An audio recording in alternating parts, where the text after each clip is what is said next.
بسم اللہ الرحمن الرحیم۔ حضور صلی اللہ علیہ وسلم ایک دفعہ مسجد نبوی میں تشریف فرما تھے تو حضور نے ارشاد فرمایا کہ اس دروازے سے ایک جنتی آدمی داخل ہو۔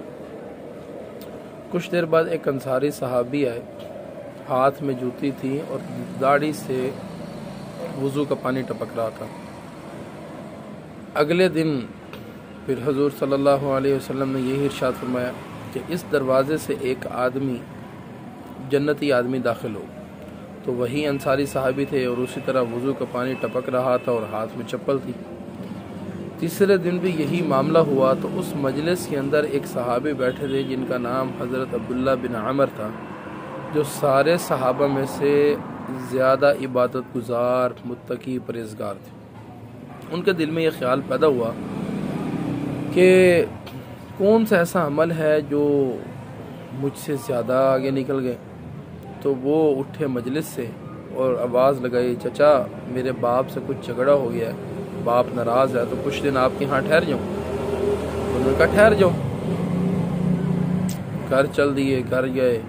عشاء کی نماز کے بعد عبداللہ بن عمر فرماتے ہیں کہ میں کن اکھیوں سے دیکھتا رہا، لیکن وہ آئے اور سونے کی دعا پڑھی، اللہم بسمک اموت و احیا، اور سو گئے۔ فجر کی اذان پر آنکھ کھلی۔ اچھا، عبداللہ بن عمر کی عبادت کیا تھی کہ سارا سال روزے رکھتے تھے سوائے عیدین کے، اور ساری رات نوافل پڑھتے تھے۔ تو 3 دن یہی معاملہ رہا۔ عبداللہ بن عمر کہتے ہیں کہ تیسرے دن میں پھٹ پڑا، میرے سے صبر نہ ہوا، اور میں نے کہا چچا آپ کے بارے میں 3 دن جنت کی خوشخبری ملتی رہی، ایسا کوئی عمل نظر نہیں آیا۔ تو وہ فرمانے لگے کہ تمہارے سامنے ہی ہے۔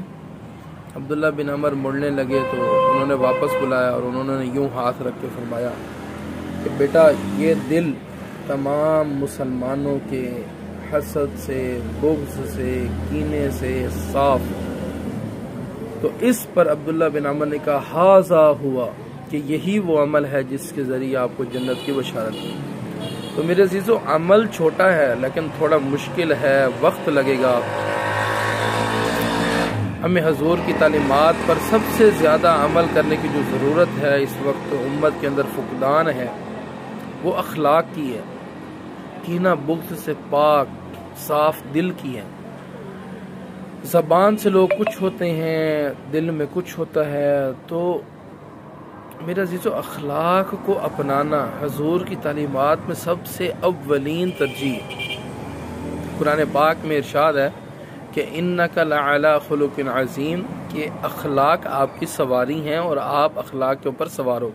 مطلب اس امت میں ایک واحد شخص ہے جو نبی ہے اور اخلاق پر حاوی ہے، باقی کوئی شخص نہیں۔ اللہ تعالی ہمیں عمل کرنے کی توفیق عطا فرمائے اور کہنے سننے سے زیادہ عمل کرنے کی توفیق عطا فرمائے۔ وآخر دعوانا الحمدللہ رب العالمین۔